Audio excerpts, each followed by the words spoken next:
일단 제가 태어난 집은 친가 외가 이렇게 할 것 없이 할머니 할아버지 모두 농사를 짓는 그런 집이었어요. 그나마 다행인 것은 밭을 빌려서 하는 게 아니라 우리 집 밭이어서 그나마 먹고 살만하단 정도였죠. 제 밑으로는 남동생이 하나 있었죠. 절 낳기 전 아버지는 서울에서 일하겠다고 말을 하며 상경했습니다. 그렇게 작은 구멍가게를 하나 얻었고 그곳에서 겨우겨우 입에 풀칠만 하며 살았는데 요즘 과일들이 금값이라 마음 편하게 못 사먹는다고 하지만 당시 저에게는 그런 말들이 필요 없었습니다. 구멍가게에서 팔다가 남아 썩게 되거나 더 이상 팔지 못하는 과일들은 썩은 부분을 빼놓고 먹곤 했었거든요. 저도 몰랐는데 그게 한우로 남았나 보더군요. 동생은 추운 날 남의 집 창문 밖에서 TV 화면만 보고 서 있을 정도로 저희 집은 아무것도 없이 그저 그렇게 살고 있었습니다. 그래서 부모님이 고생하시는 모습을 보고 저랑 동생은 열심히 돈 벌어야겠다고 생각했고 전 공부를 좀 해서 인문계 고등학교를 들어갔는데 이러다가 돈 벌기까지 너무 오래 걸릴 것 같았습니다. 그래서 졸업하자마자 회사 격리를 뽑는 자리에 무작정 지원했죠. 들어가니 사장님이 절 보고는 뭘 믿고 지원했냐고 하더라고요. 그래서 저는 머리가 좋아서 금방 배운다고 그냥 당당하게 말했습니다. 그러니까 피식 웃으시더니 제 모습이 꽤나 당돌해 보였는지 다음날 전화가 와서 다음 주부터 출근하라고 합격했다고 하더라고요. 제 동생은 공업 고등학교를 나와서 기술을 배워먹고 살겠다면서 열심히 공부했습니다. 역시 기술을 배워야 오래 먹고 살 수 있다면서요. 참 어린 나이에도 똘똘하다 싶었죠. 그렇게 전 꽤 큰 회사의 격리로 들어갈 수 있었고 아무것도 모르다 보니 초반에는 배우는데 정말 많이 혼나고 깨지고 야근은 밥 먹듯이 했습니다. 하지만 그렇게 몇 개월이 지나니 이제 저도 제 밥그릇 정도는 챙길 수 있을 정도가 되더라고요.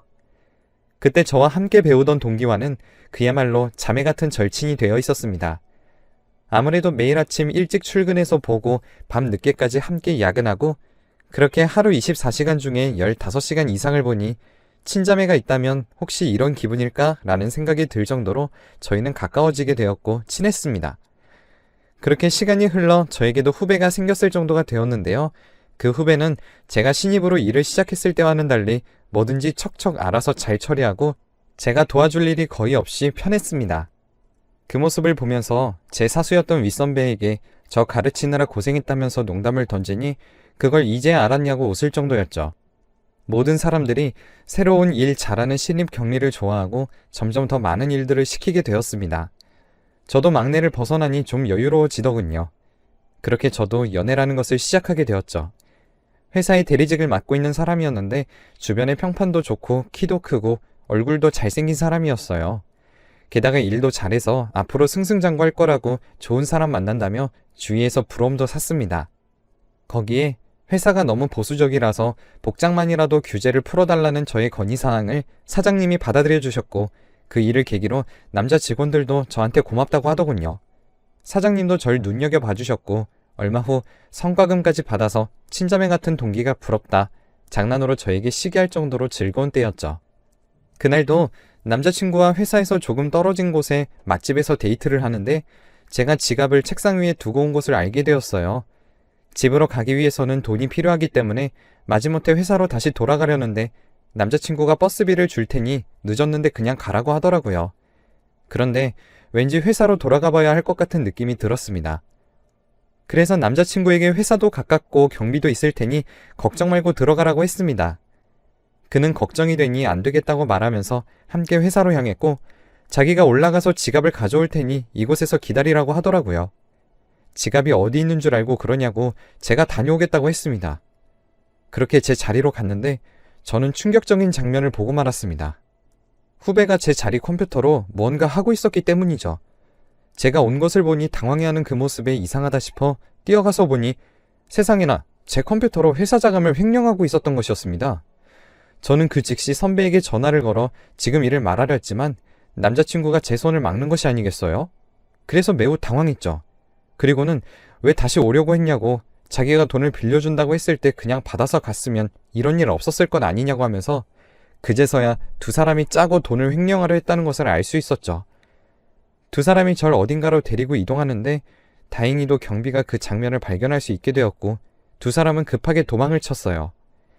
저는 경비에게 전화를 걸어야 한다고 말하면서 바로 선배에게 전화했습니다.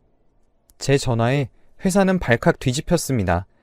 자칫 제가 횡령한 사람으로 죄를 뒤집었을 뻔했지만 경비가 상황을 잘 설명해 주었기 때문에 전 횡령을 잡은 사람이 되어 있었죠. 도망간 두 사람은 얼마 가지 않아서 경찰에 잡혔습니다.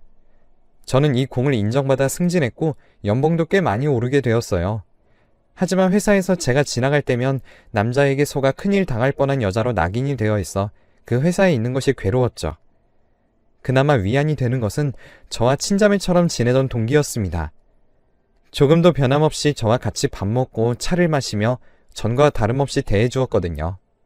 하지만 동기에게는 미안하게도 점점 불어가는 소문에 저는 퇴사를 결심하게 되었습니다. 사장님께서는 그런 저를 안쓰럽게 여기시면서 시작한 지 얼마 안 된 회사 사장이 있는데 비전도 좋고 거기서 사람을 구하니 가보라고 일자리를 주설해줬고 그곳에 다니게 됐습니다. 동기는 일 잘하는 네가 왜 그만둬야 하느냐고 저에게 말했지만 고맙다는 말만 할 수 있었죠. 그 이후로도 동기와 가끔 만나 이런저런 말을 하면서 요즘 말로 힐링을 할 수 있었습니다. 때론 연말 같은 경우에는 손이 모자라 선배에게서 도움 좀 달라고 요청이 올 때도 있었는데 다행히 제가 일하는 회사는 작은 회사라 금방 끝낼 수 있었고 사장님들끼리 아는 사이라서 도와주고 일당을 받을 수도 있었습니다. 전에 다녔던 회사에 가면 모두들 알아보고 잘 지내냐 해주는 게 고마웠죠.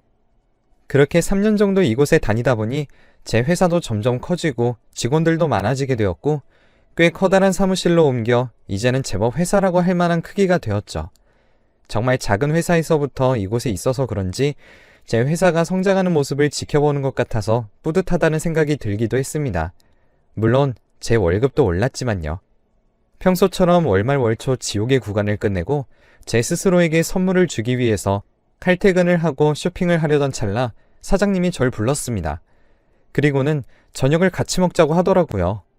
저는 저녁은 부담스러우니 나중에 점심을 드시는 건 어떻겠냐고 물었고 사장님은 내일 점심에 같이 먹자고 그렇게 약속을 정하고 마무리했습니다. 다음날 점심을 먹는데 좋은 곳을 안다면서 절 한정식 집에 데리고 가는 게 아니겠어요? 너무 비싼 것 아니냐고 하니까 걱정하지 말라고 하시면서 맛있게 먹어주라고 하더라고요. 이런 상황이면 어쩔 수 없이 먹어야 하기에 맛있고 즐겁게 먹자고 생각하면서 사장님과 이런저런 이야기를 나눴습니다. 생각보다 이야기가 잘 통했죠. 그리고 사무실로 다시 들어가려고 하는데 사장님이 저에게 주말에 약속을 잡아도 되겠냐고 영화를 같이 보고 싶다고 하는 겁니다. 그래서 제가 뭘 잘못 들은 것 같다는 표정으로 바라보니 열심히 일하고 늘 웃으면서 일하는 모습에 좋아하게 됐다고 저에게 고백해왔습니다. 하지만 제겐 잊히지 않는 트라우마가 있었죠. 그래서 거절했습니다.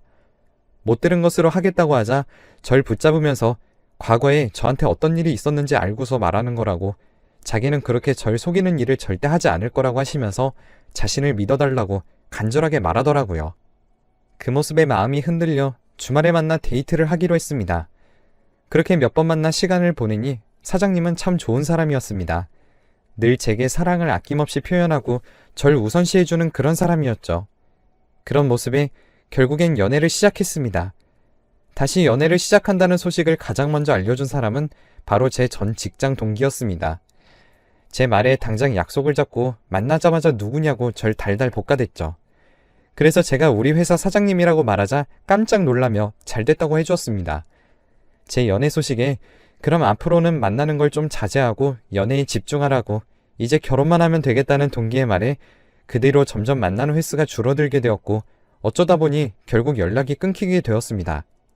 저는 그 이후 사장님이랑 결혼을 하게 됐고 사모님이 격리를 보게 할 수 없다는 남편의 만류에도 거절하고 계속해서 격리를 맡아서 했습니다. 이듬해 가을 너무나 사랑스러운 쌍둥이 자매가 제 품 안으로 들어왔습니다. 그런데 한 아이가 영양을 제대로 못 먹어서 그런지 동생인 아이는 태어나자마자 인큐베이터에서 자라야만 했죠. 그래서 그런지 아이는 계절마다 잔병치레가 많았습니다. 소아과에 하도 자주 가다 보니 딱 제 얼굴만 보고도 누구 어머니라고 간호사들이 알아볼 정도였으니까요. 그게 참 속상했습니다. 건강하게 낳아주지 못해 미안했죠. 그렇게 늘 병원에 갈 때마다 속상하던 어느 날 인연은 참 쉽게 끊기질 않는 것인지 병원에서 6년 만에 동기를 만났습니다. 만나자마자 반가워서 서로 안고 반갑다 반갑다를 연신 떠들어댔죠. 병원이 아니었으면 더 소란이었을지도 모르죠. 동기도 제가 결혼한 해에 결혼했다고 했습니다. 그리고 연년생으로 딸 하나 아들 하나 이렇게 낳았다고 하면서 지금 딸아이가 감기에 걸려서 여기 왔다고 하더라고요. 다시 연락이 닿은 김에 꼭 만나서 이야기를 하자고 하니 안 그래도 요즘 답답해서 힘들었다며 만나자고 하더라고요. 저희는 미룰 것도 없이 다음날 애들을 유치원에 보내고 카페에서 만나 수다를 떨기 시작했습니다. 그런데 동기의 인생은 참 어려웠습니다. 동기는 소개를 받아서 한 식당의 사장님과 결혼했는데 맛집으로 TV에도 나오고 유명한 곳이었다고 했죠. 그렇게 돈을 벌자 남편이 갑자기 술과 여자에 빠져서 헤어나오질 못했고 식당 주인이 제정신이 아니니 식당도 점점 망했죠. 동기가 일도 그만두고 어떻게든 해보려고 했지만 결국 실패했고 끝내 이혼을 하게 되었다고 하더라고요. 지금은 다른 작은 회사의 경력직으로 격리를 맡아서 일을 하고 있는데 월급은 줄었지만 출퇴근이 확실해서 두 아이를 돌보는데 좋아서 괜찮다고 했습니다. 씩씩하게 살아가는 동기의 모습에 저는 힘을 내라고 말하며 종종 이렇게 만나자고 말했습니다. 동기는 웃으면서 그러자 했고 엄마라는 공감대 속에서 계속 연락했죠. 그렇게 쭉 연락을 하다 남편 회사의 격리 자리가 하나 비게 되었어요. 제가 남편에게 친구를 소개해도 괜찮냐고 말했고 그때 그 회사에서 같이 일했던 친구라고 하니 그렇다면 좋다고 해서 제 친구는 그렇게 저희 회사 격리로 들어와서 일을 하게 되었습니다. 전보다 더 월급이 오르자 친구는 더 좋아하면서 제게 연신 고맙다고 열심히 하겠다고 손을 꼭 잡더라고요. 너무 무리하지 말라면서 제가 대신해서 동기의 아이들도 봐주기도 했습니다. 초등학교에 들어가서는 학교가 끝나면 당연한 듯 저희 집으로 와서 같이 저녁까지 먹고 숙제를 하고 있으면 동기와 남편이 같이 퇴근하고 돌아와서 동기는 아이들을 데리고 집으로 돌아가기도 하고 제가 아이들과 같이 놀러가 시간을 보내기도 했죠. 그렇게 시간이 흘러 어느새 애들이 고등학교에 진입하게 되었습니다. 그런데 중학교까지 같은 학교에 다니던 애들이 고등학교에 다른 곳으로 가게 되고 학교가 끝나면 학원을 가게 되다 보니 점점 교류가 적어졌고 저도 아이들을 더 이상 볼 수 없게 되었습니다. 그래도 애들이 대학교에 가게 되면 좀 나아지겠지 생각하면서 기다렸죠. 종종 동기의 이야기는 남편을 통해서 들어왔고 제 안부도 전해준다는 말에 고맙다고 말하면서 애들이 대학교에 가기를 기다렸습니다. 그리고 아이들이 대학교 합격 소식을 알게 되었고 자연스레 동기의 첫째 딸 소식이 궁금해졌죠. 그런데 남편이 제게 묻지 말라고 하더군요. 원하던 대학에 떨어져 재수를 생각하고 있다고 했습니다. 아이들 학교 문제는 예민한 것이기 때문에 연락할 수 없었죠. 그렇게 제 아이들은 인서울에서도 상위권 쪽의 학교를 다니게 되었고 저는 차마 동기에게 계속 연락할 수 없었습니다. 그리고 다음해 봄, 남편이 동기의 딸과 아들이 다 대학에 붙었다고 우리 딸들과 같은 학교라고 했습니다. 그 말에 전 기뻐서 동기에게 연락했고 동기도 고맙다면서 저희는 다시 수다 산미경에 빠질 수 있었죠. 그렇게 애들도 다 키웠다고 생각하면서 지내던 어느 날 갑자기 청천벽력과도 같은 소식이 제게 날아왔습니다. 딸들이 MT를 갔다가 돌아오는 길에 교통사고를 당했다는 소식이었죠. 저는 깜짝 놀라 병원으로 향했고 딸들은 둘 다 아직까지 수술 중이라고 했습니다. 저는 그날처럼 하늘에 간절히 빌고 또 빌었던 날이 없었던 것 같습니다. 하지만 제 기도가 모자랐던 탓인지 딸 하나는 깨어났지만 다른 딸은 식물인간이 되어버렸습니다. 참 충격적이었어요. 그래도 전 포기하지 않고 딸을 열심히 간병했는데 이번에도 둘째가 아파진 모습에 엄마가 생에 무언가 크게 잘못을 했고 그래서 네가 계속 아픈가 보다 말하면서 포기하지 말라고 계속 말해주었습니다. 쌍둥이라 그런지 첫째도 제 동생의 모습에 마치 제가 아픈 것처럼 힘들어하면서 쭉 간병했고 동기의 자녀들도 자주 찾아와서 계속 말을 걸어주며 심심하지 않게 하는 것이 좋다면서 곁에 있어 주었습니다. 그 모습에 참 제 엄마를 닮아서 성품도 좋다 생각하면서 고맙다고 나중에 이모가 꼭 보답하겠다고 말하면서 미래를 약속했습니다. 그런데 어느 날 병원 안 편의점에서 마실 것을 사러 내려온 잠깐 사이 간호사에게서 호출이 와 급하게 병실로 올라갔습니다. 그곳에는 딸이 눈을 깜빡이면서 누워 있었습니다.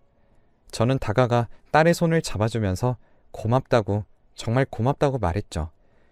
딸이 식물인간이 된 지 3년이 되던 해였는데 딸이 다시 돌아와 준 것만으로도 고마웠습니다. 그런데 딸은 무언가 하고 싶은 말이 있는 건지 제 손을 꽉 잡았습니다.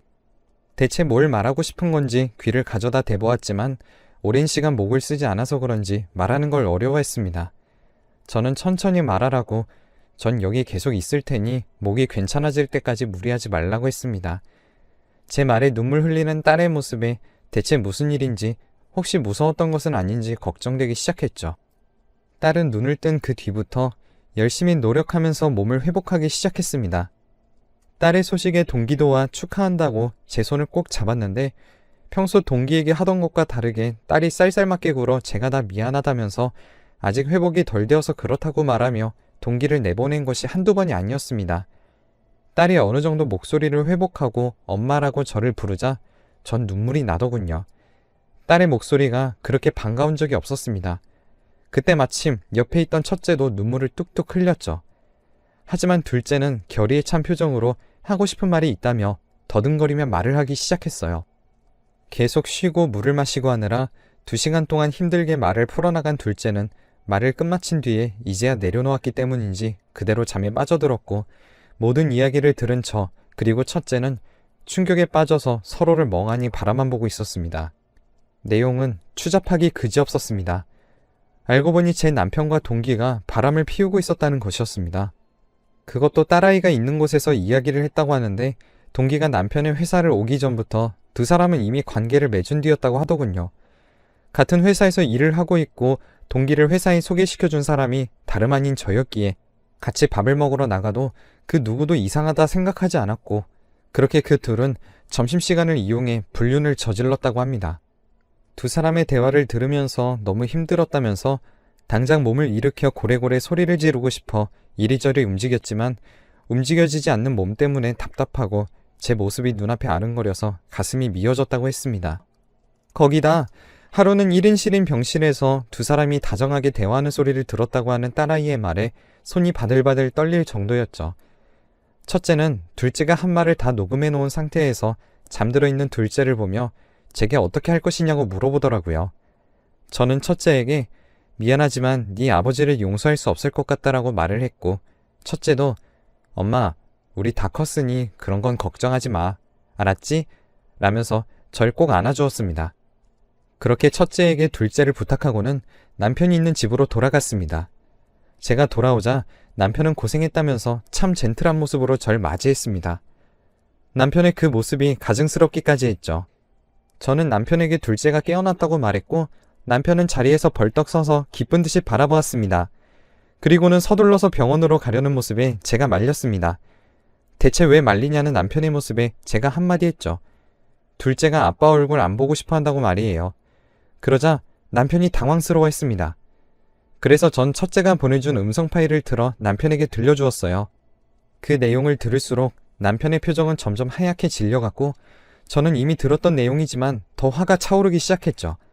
남편은 무릎을 꿇더니 제게 잘못했다고 용서해달라며 싹싹 빌더라고요. 회사에 오기 전부터 그런 거면 몇 년을 속이고 바람을 피웠던 거냐고, 하다하다 딸의 병실에서 둘이서 뭐 하는 짓이었냐며 아파서 누워있는 딸을 보면서도 애정 행각을 하고 싶었냐고 마구 따졌습니다. 그러면서 이혼을 요구하자 남편이 제 손을 꼭 잡으면서 무언가에 홀렸던 것 같다며 한 번만 용서해달라고 손발이 다 닳도록 빌더라고요. 그래서 홀렸다고 하기에는 너무 긴 시간 동안 걔랑 붙어먹었고 되돌릴 수 있었던 많은 시간들이 있었지만 되돌리지 않은 것은 당신 잘못이라며 소리를 지르며 화를 냈습니다. 그러던 와중 첫째에게 전화가 왔습니다. 동기와 그 자녀들이 병원에 왔다는 소리였어요. 수화기 너머로 소리를 들었는지 남편이 벌떡 일어나 나가려는 것을 그냥 나가서 영영 들어오지 말라고 하니 못 나가더라고요. 저는 남편을 보면서 말했습니다. 제게 사귀자고 했을 때 했던 말 기억 안 나냐고, 절 속이는 일은 절대 안 할 거라고 하지 않았냐고, 그러면 적어도 날 기만하는 일만큼은 하지 않았어야 하는 거 아니냐고 하자 남편은 그 자리에서 망부석이 된 듯 어깨가 축 늘어져서는 땅만 보고 서 있었어요.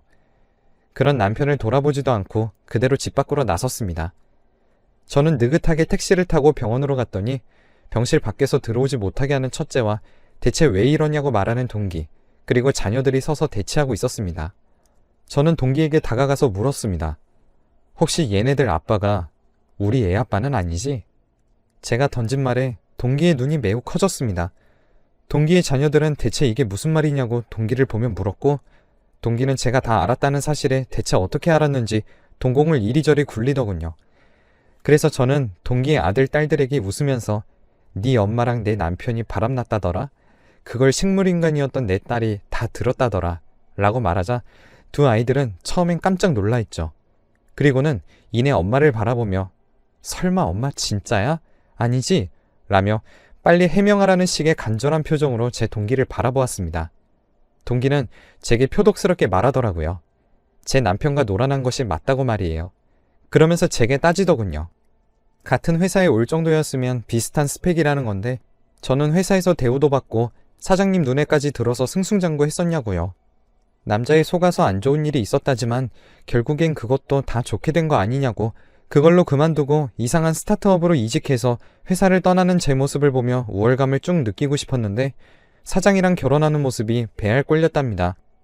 자기도 그래서 사장을 소개로 받았는데 쓰레기를 소개받았다고. 그런데 제 남편을 보고 있으니 셈이 너무 났대요. 그래서 제 남편을 꼬셨다더군요.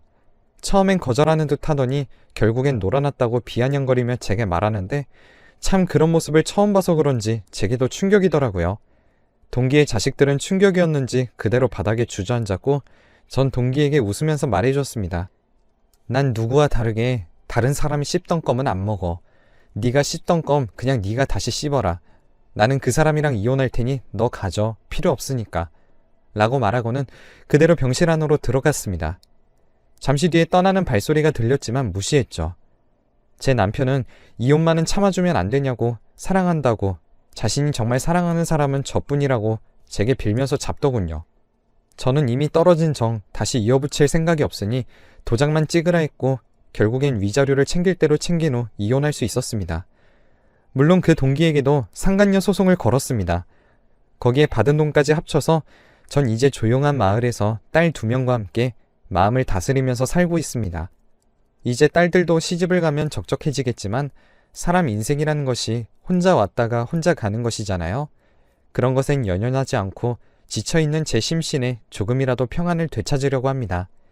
여러분도 하루하루 소란 없이